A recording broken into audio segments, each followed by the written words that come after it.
围住他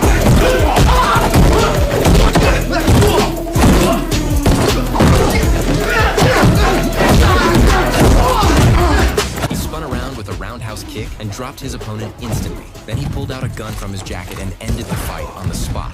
This man is named White, a well-known figure on the local streets. One day, he was woken up by a call from a friend. The friend told him that Lisa's mother wanted him to step in and stop Michael from hurting Lisa again. Through information from his boss, Ali White learned that Michael was at a gym and rushed over immediately. He stated his purpose directly. Michael realized White was there to cause trouble and burst into angry curses. He threw the first punch but was taken down by a kick from White. Seeing that Michael was still defiant, White had no choice but to keep suppressing him with force.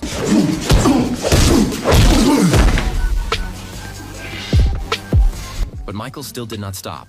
Instead, he grabbed a steel pipe from the corner and swung it violently at White. Seeing this, White showed no more mercy. He seized the pipe and knocked Michael to the ground. Like an elder, he walked over to Michael and sternly advised him to cherish his wife. Violence never solves anything. Under the warning-filled lecture, Michael promised he would never hurt Lisa again. After dealing with the matter, White returned to his workplace to collect his payment. But on the surveillance monitor, he saw a familiar figure. He rushed over immediately and discovered it was his ex-girlfriend, Ronnie. Both were surprised by the reunion. White also knew that after leaving him, Ronnie had lost her previous job. Pressed by reality, she started her own business. After years of hard work, she had achieved some success. Learning that Ronnie was still single, the old feelings quickly reignited. When White woke up again, he found that Ronnie had already left. Before he could savor the night they shared, a knock at the door interrupted his thoughts. White took the package from the delivery man, completely unaware that after turning away, an armed thug was standing beside the courier. White excitedly opened the package and found a delicate piece of porcelain sent by Ronnie. Just as he was admiring it with satisfaction, a cold, threatening voice suddenly...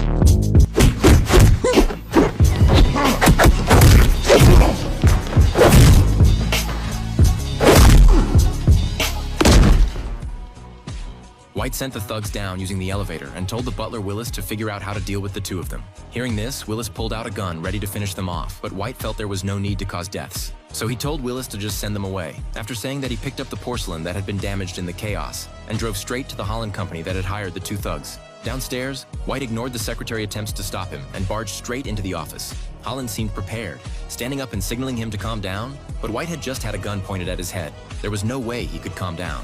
He pointed at the shattered porcelain and demanded $2,000 right away. Holland immediately instructed the secretary to bring out $2,000. Then Holland told White that as the owner of a record company, his hottest artist Jahali had suddenly gone missing. In order not to affect the company going public, he hoped White could find him as soon as possible. Hearing this, White emotions were instantly ignited, because he and Jahali were very close. As a former employer, Jahali had also left him with many memories. So even if Holland had not asked, White would have gone to save him anyway. Before leaving the office, White specifically asked for the secretary contact information, giving himself another channel for leads. After returning to the bar, White told Ali about Jahali kidnapping and disappearance. With the help of Ali Powerful Network, White found out that before disappearing, Jahali had been spending time with a nightclub owner named Manny. I ain't got no time for this shit. I'm a Raiders of the Lost Ark your ass. Fuck around and find out. Suddenly, Aaron attacked him from behind. Afan quickly rushed forward, kicking White's gun out of his hand. The three of them were soon locked in a fierce brawl, but the enemies were too strong. White was knocked to the ground. Afan picked up White's fallen gun and shot at White before leaving. Luckily, White's gun was loaded with rubber bullets. He struggled to get back on his feet, and with Jahari, made it to the building entrance. Using a prepared rope, they successfully descended to the ground. The fire not only destroyed the warehouse, but also threw off their original plan. This left Song Yuan furious. Just as she was about to get revenge on Aaron and Afan, she heard Aaron say there was still a way to salvage the situation. After treating his wounds at the hospital, White rushed to Ronnie's hospital bed, but the nurse informed him that Ronnie had been discharged half an hour ago. White immediately went to the first-floor lobby, and after asking around, found out Ronnie had called a car, with the destination being the record company. White didn't have time to think. He rushed with Manny to Holland's company. He couldn't understand why Ronnie would go there at this moment. To clear up his doubts, White immediately called the secretary. The secretary informed him that 3 Asian men had entered the company. They had beaten Holland badly, but hadn't come out yet. A sense of dread suddenly filled White. He ordered the secretary to stop Ronnie. She must not be allowed to enter the office. Just as he spoke, Ronnie had already arrived at the company's door. The secretary made up an excuse to delay her, saying there was business to discuss, and temporarily stopped her. Ronnie picked up the phone, just in time to see Song Yuan passing by with ill intentions. After hearing White's warning, Ronnie told the secretary she needed to use the restroom, and they quickly escaped through the fire exit. Meanwhile, in the office, Song Yuan, having waited for a long time, finally sensed something was off. At the same time, Manny broke through the door. The enemies in the basement soon rushed in.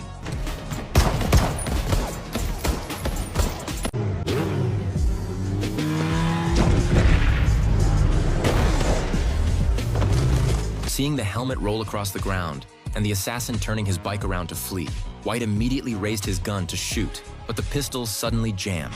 He could only dodge in a panic and watch helplessly as the killer escaped. White picked up the helmet the assassin had left behind and returned to his doorstep, only to find Ronnie already injured. Fortunately, the bullet had missed any vital organs to get justice for his girlfriend. White learned from Manny the location of a nearby motorcycle club carrying the helmet. He rushed there at once. He demanded to know who the helmet belonged to. Everyone present immediately realized he meant trouble and surrounded him in an instant. Using the helmet's reflection, White avoided the leather-jacketed man's stabbing knife, and in the same motion drove the blade straight into the chest of the long-haired man. After easily dealing with the two of them, 3 more rushed in. White moved fast, dropping them one by one. Only then, under the terrified stares of the crowd, did he get the identity of the helmet's owner. What White didn't expect was that this man had close ties to Holland. His rage was completely ignited. He stormed straight into Holland's office, forcing him to reveal everything about Guan Songyuan and Jahari. Holland no longer dared to hide the truth. He admitted the company was already in a financial crisis. It wouldn't survive long enough to go public, and Songyuan had loaned him a huge sum of money on the condition that Jahari be eliminated. Because in the art market, Songyuan believed a dead artist's work was worth the most, so he had Jahari kidnapped, planning to stage an accidental death. At the moment the company went public, using Jahari's corpse to fuel hype and profit. Listening to him discuss life and death so calmly, White finally lost his patience. He raised his gun, aimed it at Holland's leg, and issued a cold warning.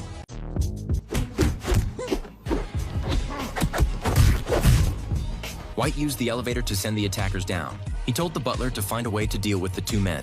Hearing this, the butler pulled out a gun and wanted to finish them off, but White did not want anyone killed, so he told Willis to take the 2 men away. After that, he headed to Holland Corporation because Holland had personally asked him for help. Holland told White that the company's hottest artist, Jahari, had suddenly gone missing. To avoid affecting the company's IPO plans, he hoped White could find him as soon as possible. After hearing this, White nodded and agreed, because he and Jahari had always been close friends. Even if Holland had not asked, White would still step in to help. After that, White returned to the bar and told Ali about Jahari being kidnapped and missing. Ali used his vast network of connections and told White that before Jahari disappeared, he had been spending a lot of time with a nightclub owner named Manny. After getting this crucial information, White was about to leave, but then he realized he had already missed a date invitation from Ronnie. When he rushed to Ronnie's doorstep, he quickly saw that his girlfriend was clearly upset because he was in a hurry to save someone. White did not want to argue any further, so he turned down Ronnie's invitation, saying only that he did not want to drag her into danger. In the end, the 2 of them chose to separate. After that, he went to Jahari's home. Seeing the place in complete disarray, White stayed calm and carefully checked the surroundings. Finally, he discovered a party invitation card.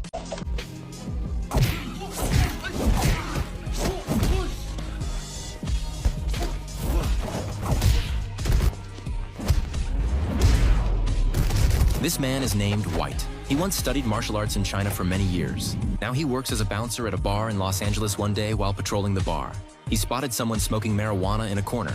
He stepped in immediately to stop it. The man tried to fight back, but White took him down with a single move. He then called his men to clean up the scene. Just as he arrived at the office to collect his pay, he noticed something on the surveillance screen. He saw his ex-girlfriend Ronnie, whom he had not seen in years. He left right away to look for her. It turned out they met while studying Kung Fu in China. Ronnie told him after returning home she rarely trained anymore. Instead, she started running her own company, and it was doing quite well. When White learned that Ronnie was still single, old feelings quickly came back. They went back to White's place together. Ronnie noticed the wooden dummy in the room and could not resist practicing. Wing Chun White got excited watching her and could not wait to spar with Ronnie. But in the end, Ronnie was no match for him, and White pulled her into his arms. The next morning when White woke up, he found that Ronnie was already gone. Just then there was a knock at the door. White took a package from the delivery man. When he turned around, he did not notice that an assassin was already standing behind him. As he opened the package, he found a delicate piece of porcelain sent by Ronnie. Just as he was examining it closely, a cold, threatening voice suddenly came from behind.